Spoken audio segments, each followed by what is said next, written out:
most certainly. And I think as well, are you looking to take away other champions or wardens like the Brom if you want to keep them active? Brom Aphelios is actually one of the few compositions where you can go aggressive, just because the Q with the Sephiroth of Aphelios procs the bomb passive so fast. But then again, into the composition of what DFM has drafted for themselves so far, not really too scared of it.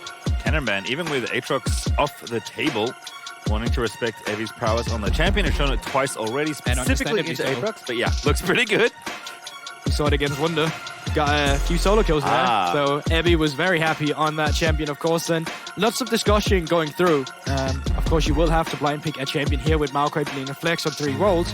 And it is going to be the Thresh, a classic pairing together with Aphelios off past as well. Yeah, again, wanting to make sure to remove some of the better ways to protect Aphelios, who is very powerful and he can sit there and shoot you, but does suffer from lack of mobility apart from really Gale Force, which has been pretty common, but isn't always the choice that Aphelios players want to make. And even seeing champions like Rakan as well could be something you're looking for. Both Leona and Rakan still up and available. Both teams have been happy to go for engage. Even Harp not minding looking for the likes of Avril. But of course, the sad little mummy, tail of the saddest one in Valorant, has obviously been locked in on the 4th, and a big priority on that one as well. Yeah, it's kind of rapidly becoming one of the most important supports, at least in this stage of the tournament.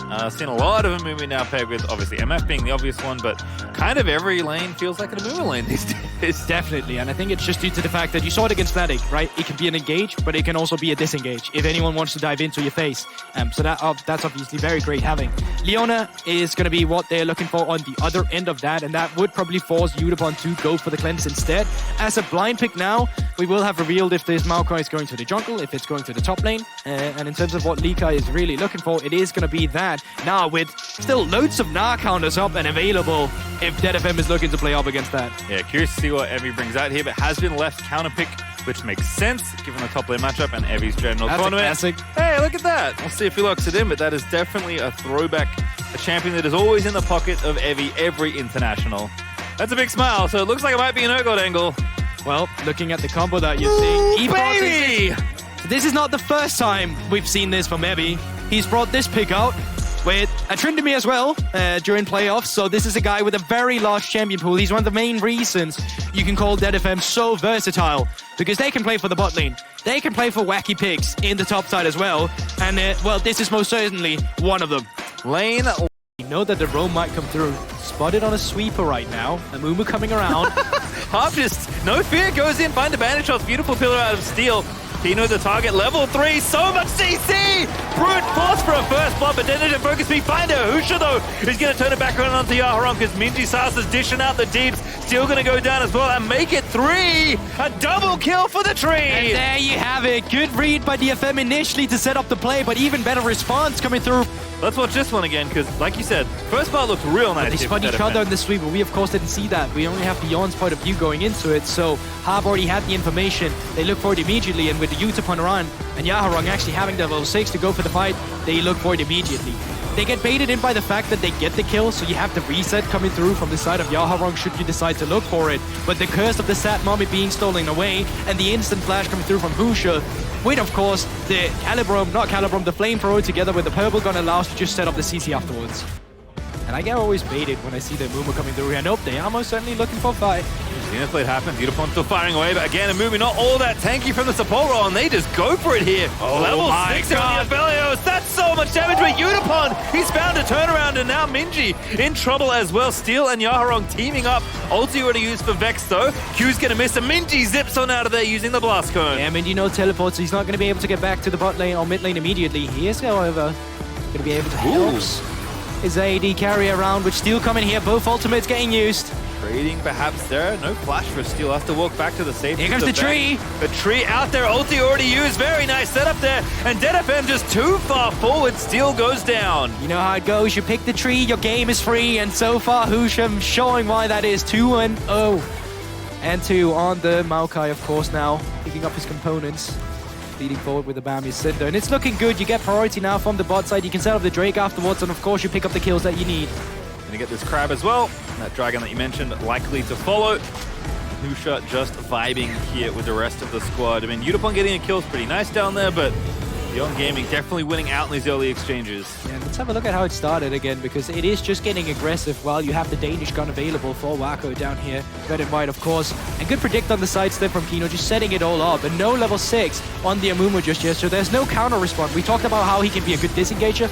This time around, he's not going to be the case. Then we can have the replay. This looks awfully familiar, though. It's one kill already. This time to Detonation Focus Me and Kino. Absolutely dead. Just walks straight into the turret, gives it away. It's not the curse of the Sat Mummy, it's the revenge of the Sat Mummy, as Harv immediately strikes back on that bot side. They're looking in the mid lane. He does have flash. They want to look. Still ulti Aron in there, but the Sar's going to follow up. The Everfrost, perfect timing on the finish of the Mythic. And that's going to be a kill for Sars, but still, can he make it happen?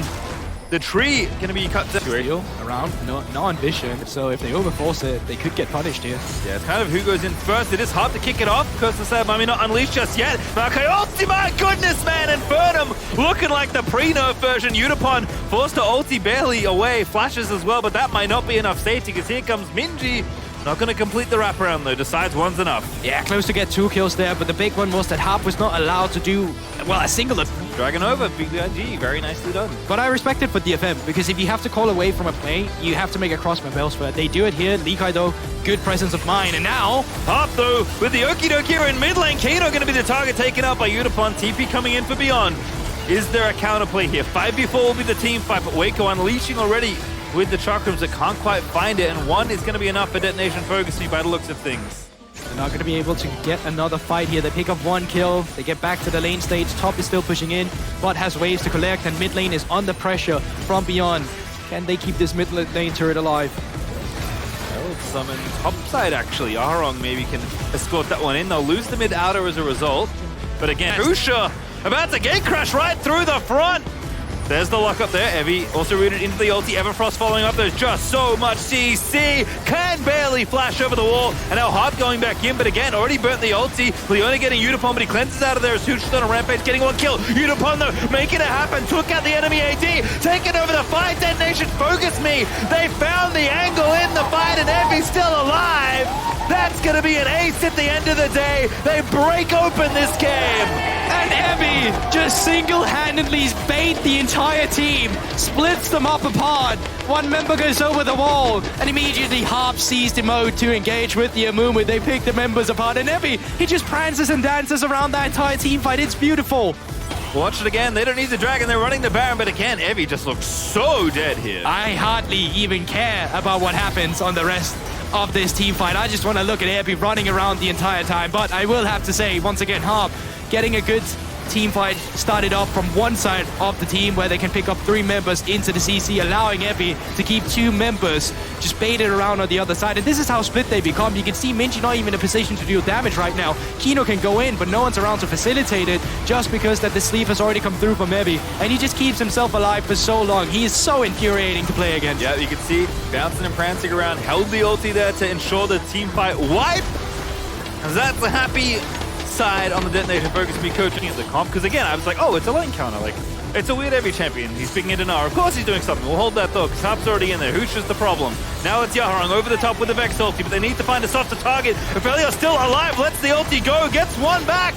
But can Detonation Focus Me turn around? A great Nar ulti there out of Likai is going to push Evie in, but again, Bambi is still alive, running around, will not be slain. Evie just will not die. Spoke too soon, does get shut down by Minji, but Utapon's there to play janitor. At least it's traded back there, but Evie just keeps the fight going for so long. Utapon picks up a kill, and the siege can continue. HP bars decently low, half for Wako, half for Minji. And they're just going to back off here with 3 members still pushing forward onto the tier 2 turret. How far can they go? Should be able to get at least this one more, get the gold even further in their favor. Although, it's now 3v3. Kai'Sa not the longest range AD carry in the league, so it's going to be a little tough to crack down this tower, but they have a little under a minute left to try and make it happen, so I think they'll stay, but looks like with a reset from Harp, perhaps Utapon's just going to push in this wave and then leave it be. But even without the Baron, like, the setup for DFM here is just there. And we'll get into that after we get this little replay through Beyond Gaming. They're still trying to regain control of their own side of the jungle here, but Harp is having none of that, and as soon as he sees Kusha, he connects in it. Not the best place to play into a chokehold of teams that can take away, you know, your own ultimates. If you get the Amumu ultimate on Minji, playing into a Mega Gnar. So this could have gone way worse from the side of DFM, but luckily they're still so far ahead. They find good sleeps once again from the side of EVI, and they're able to continue the fight. Yeah. And again, EVI just, wow, taking almost no damage from Aphelios. That first item, Frozen Heart, doing a good amount of work. And this is the part that I realized watching the last fight, is that it's like triple melee into this Lilia. It's so annoying to try and hunt down the person. Minji, ooh. Long road to freedom. So aggressive. Ooh, Everfrost flashed! Insta-kill there for Unicorn, who goes godlike, and Harper a very cute little outplay onto the enemy Silas. Now Minji does have that teleport, but he's dead for 43 seconds. Counter response comes through. Did ult, but he is going to live for now, Yaharong. Oh yeah. Taking the Inferno, but Utapon is now legendary. Going off in these fights, and Detonation Focus is starting to really lean into that gold advantage. Yeah, but now with 2 members dead, this is for sure Baron that's going to be picked up here. Game is officially out of grasp for Beyond here. It would take a massive mistake for DFM if they were going to throw this one away. Japanese representatives fighting back, looking to take charge in the group. Yeah, a couple stumbles earlier on, but from DFM down here could potentially have one in the mid lane just to create some more pressure. This is easy to deal with. They need to broaden the pressure. Yeah. Little pillar there again, trying to kick people away. EVI not the easiest target, by the way. Does have tanky items, but actually going to get stunned up and killed. They found the angle, but the counter kill is there. Harp a little low, but he goes into stasis. Still dies, though, to the enemy of Aphelios. Waku maybe on for the Penta. There's the triple, making it look good. Detonation Focus Me may have thrown things away, but Yaharong gets a counter kill. Still the ace is on the table. Yaharong fighting for his life, but will not get out of it. Oh my goodness, got one more, but only one more. Beyond Gaming find the ace. But still a massive mistake for DFM to be aced there. As we said it, they could have broadened the pressure. They had the Baron buff. They had so much to play around with. Top lane was pushing in. Mid lane too slow. And it all comes down from just members being caught off guard by some great CC being amplified. Epi steps too off. He disrespects the amount of damage that can come through should he be knocked down on the turret. Hop with the follow-up to try and save his top laner, but it's too late. It's just setting the rest of Beyond up for the damage that they need. Ramble smash, man. Like, Twisted Advance is pretty good as far as CCs go, but he went, like, almost to the fountain with that smash. And we said it, for Beyond to come back into this game, DFM needed to make a big mistake. Even then, we said at times they felt pressure to just commit. Going down 5 members in the bot side was definitely not the right play to make there with Baron. No, and for a game that has been relatively mistake-free, at least major mistake-free from Detonation Focus Me, once they get it. Up on the flank here. Ooh, Hop still going for it, went all the way around, but again, maybe a little too far, gets his ulti stolen, gets picked off, and now Utapon going in, but is that a little bit too far? Gets it, stun flushed out of the way, Utapon kills everyone, barely stays alive, but the ulti out of Aphelios is going to get the kill, and Waco still alive, firing away. The AD carries critically for both sides, still here, but it's a 3v2 now, as EVI just will chase them down forever, and Aphelios will finally be felled at the end of the day. Utapon on a killing spree gets it done, and Detonation Focus Me answer ace for almost ace. Oh, so close. Utapon showing up there in that team fight as well, finally coming through. Epi as well with a massive sleep, and just sewn in Beyond's AD carry away from any access to the fight. 30 seconds on both members, 10 seconds on Kino, 15 on Husha. Don't know if they can end here, but they'll certainly look for it. Yeah. And they won't. Fainting away. I thought so too.